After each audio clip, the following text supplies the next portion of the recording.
Alors, bonjour, chers amis, bonjour, chers étudiants. Je me permets tout à l'heure de vous présenter mon logiciel de gestion des comptes clients de la société Massy General Trading SARL. Alors, je m'en vais d'abord installer l'application dont le setup pour l'installable existe déjà ici, comme vous pouvez le constater à l'écran.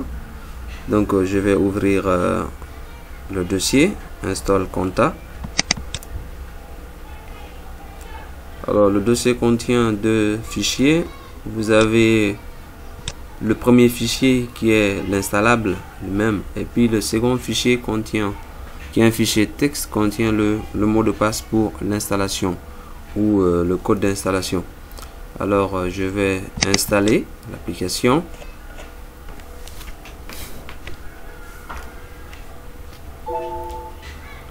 Je vais confirmer. Ah oui. Donc vous avez la possibilité d'installer dans deux langues, trois langues. Vous avez soit vous installez en anglais, en espagnol ou en français, suivant la langue que vous comprenez le mieux. Donc là, je vais installer en français, donc par défaut. Donc là, la page d'accueil de l'assistant d'installation. Donc, comme vous pouvez constater, bienvenue dans l'assistant d'installation de compte Massy General Trading SARL. Donc, je clique sur le bouton suivant. J'accepte le contrat de licence, le terme de contrat de licence. Et là, intervient maintenant le mot de passe que je vais ouvrir dans le fichier texte, pass to install. Je vais donc copier ce mot de passe, comme vous pouvez constater. Je copie le mot de passe. Et tout simplement je viens le coller là, puis je clique sur suivant. Je coche l'option créer une icône sur le bureau, suivant, installer. Donc vous pouvez le constater là, le chemin d'accès par défaut de l'application, donc il sera stocké dans le C et Program Files x86. Donc là sera le dossier d'installation que je vais décocher parce qu'il y a des paramétrages à faire d'abord avant de lancer l'installation automatiquement. Donc terminé. Donc je ferme la fenêtre là, je viens dans le C, je vais ouvrir le programme, le dossier Program Files, et vous avez le dossier d'installation de l'application compte Massy General Trading. Alors je vais faire un clic droit dessus. Donc pour que l'application puisse bien marcher, il faut d'abord paramétrer donc la sécurité de l'application, c'est-à-dire faire en sorte que tous les utilisateurs de la machine puissent avoir accès donc à l'application, donc faire un partage total, donc un accès total au dossier. Donc je fais un clic droit sur le dossier, je viens dans l'option propriété. Et dans l'assistant, dans la boîte de dialogue propriété, je vais cliquer sur l'onglet sécurité. Je clique sur le bouton modifier rapidement et je clique sur ajouter. Et là, je vais cliquer, taper ici tout le monde. Tout le monde. Je clique sur vérifier le nom. Ensuite, je clique sur OK. Là, je coche contrôle total pour que tout le monde puisse avoir accès, ce qui permettra un bon fonctionnement de l'application. Clique sur appliquer, OK, et je viens là pour les autorisations spéciales également, je viens cliquer sur avancer, accès effectif, je clique sélectionner un utilisateur, là également je tape tout le monde,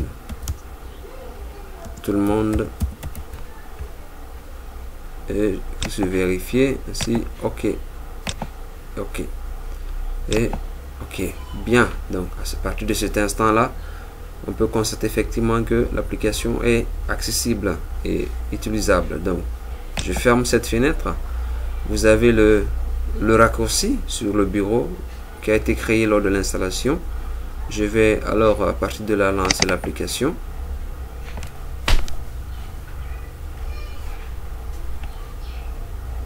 Donc il va démarrer, on va attendre un instant, le temps pour l'application de se charger.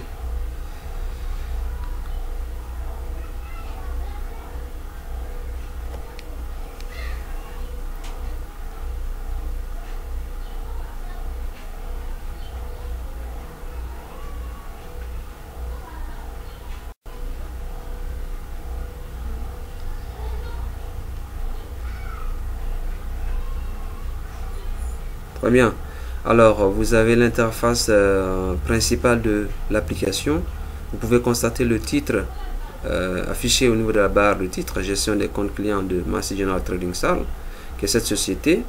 C'est une société, alors, pour juste connaître un peu d'informations sur la société, c'est une société qui fait l'importation des chaussures, format tapette, alors de différents types, ok, de différents formats, différents modèles, ils importent et puis fait une distribution des commerçants grossistes au marché Madina. Donc un peu pour savoir.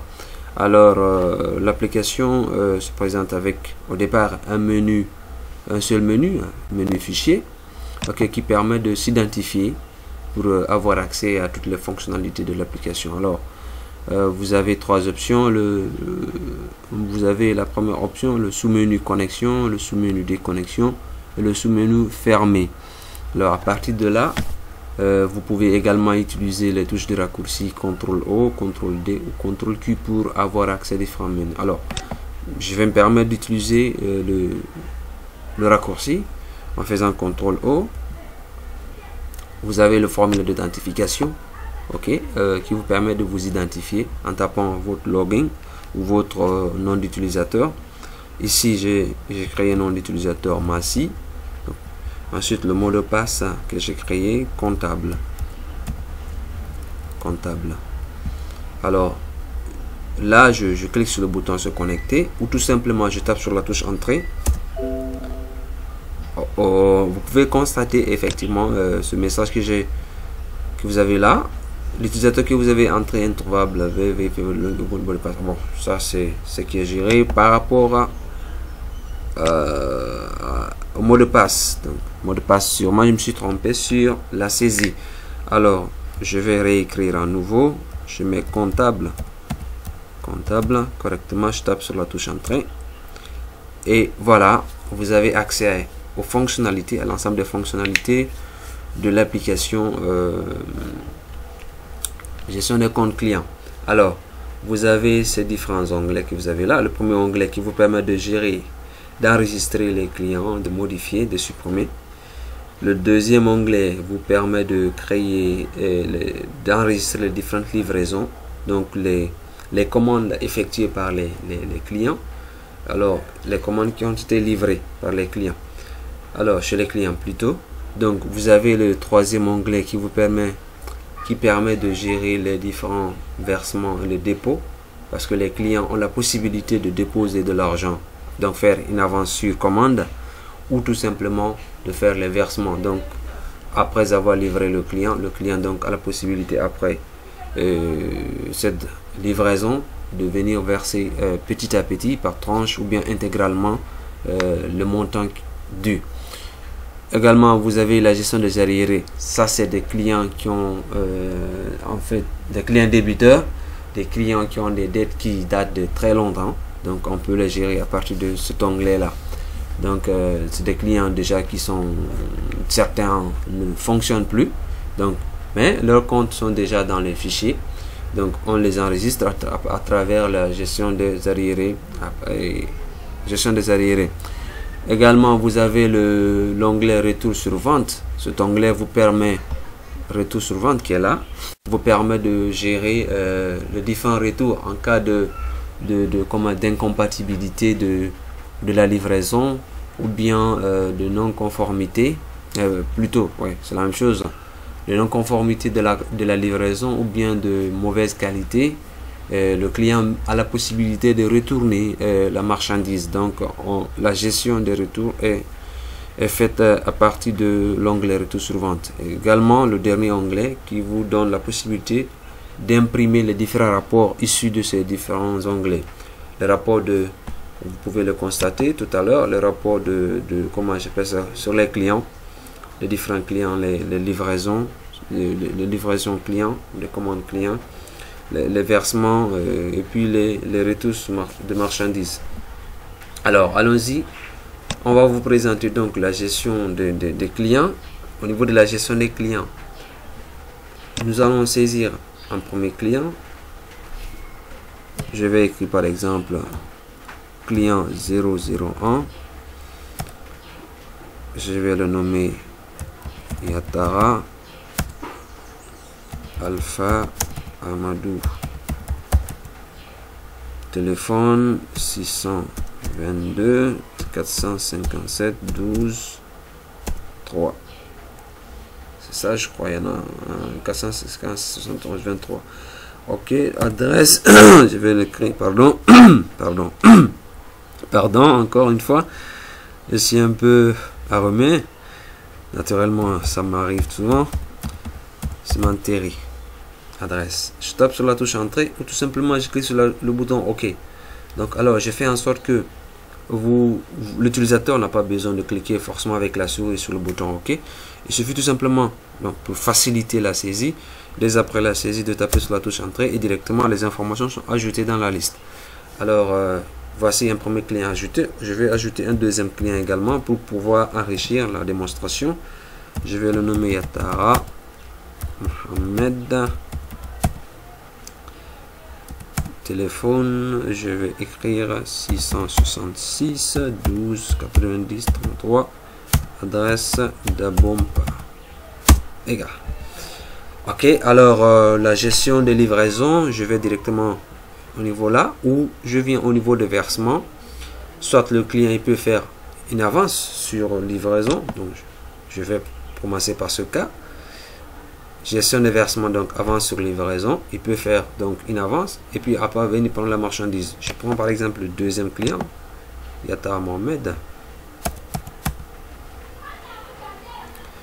Désignation, donc je vais dire dépôt, on va nommer ceci dépôt parce qu'il n'a pas encore reçu l'argent, la marchandise, il a juste déposé l'argent. Une montant de 16 millions. 16 millions, donc vous constatez le solde il est négatif parce que tout simplement il n'avait aucune dette auparavant, donc le client ne doit pas à l'entreprise, donc il dépose un montant pour avoir les marchandises, donc vous pouvez constater que le solde est négatif. Donc ça veut dire tout simplement que l'entreprise doit à ce client une valeur de 16 millions. Donc je vais préciser la date. Je prends par exemple la date du 3, je maintiens le 3. Cette fois-ci, je prends 3 septembre 2015. Le numéro de pièce 1 qui est généré automatiquement. Et puis je tape sur la touche entrée, il va ajouter cela. Donc vous pouvez constater que là, il a ajouté. Donc le montant net 16 millions. 16 millions. Donc 16 millions sont là. Alors ensuite, vous allez constater en bas, le total versé 16 millions et total net 16 millions. Alors excusez-moi, je dois modifier cette partie. Au lieu de net à payer, je mettrai un montant net. Alors total net, total versé, total dû, donc il ne doit rien. Et puis il a versé 16 millions. Donc le solde c'est moins 16 millions, ce qui veut dire que il doit à l'entreprise ce montant là. Alors je reviens au niveau de la livraison, ok, pour constater effectivement que ce client là a reçu sa marchandise. Donc il a déposé une valeur de 16 millions. Je vais venir le constater qu'il a effectivement reçu la marchandise. Donc vous pouvez le constater là. Dès que je sélectionne le client, ok, il affiche le nom et le prénom. Et puis le solde, donc le montant qu'il a versé. Alors je vais spécifier là le nom de l'article qu'il a commandé. Non, 915A, le modèle 915A, qui est un modèle de chaussures, tapette. Ensuite, je vais spécifier la pointure 10, 11. Donc je disais, je vais spécifier la pointure 10, 11. Ok, et puis la couleur blue green, BG. Ensuite, je vais taper la quantité livrée. Je suppose qu'il a par exemple livré au vent. On a livré au vent. Le prix unitaire, c'est par exemple 300 000, ce qui fait 6 millions. 6 millions donc de 16 millions. Donc, et la date de livraison, je mets le 6 septembre lorsqu'il a déposé l'argent le 3, donc le 6 septembre, livraison a eu lieu. Et je valide cela. Donc, quand je reviens au niveau de versement, vous pouvez constater qu'effectivement, le solde a été modifié. Donc, il ne restera que 10 millions entre le client et nous. Donc, nous devons 10 millions. Donc, on reprend. Donc, je disais que vous pouvez constater là, après avoir fait la livraison, que le solde effectivement a été modifié. Donc, il ne doit plus que 10 millions. On ne doit plus que 10 millions à ce client-là. Donc, après avoir livré 6 millions de marchandises. Alors, on peut valablement effectivement continuer à faire la démonstration. Dans les prochaines séances, vous allez constater le rapport de différentes marchandises qu'on va faire dans la prochaine séance. Alors, à la prochaine, merci.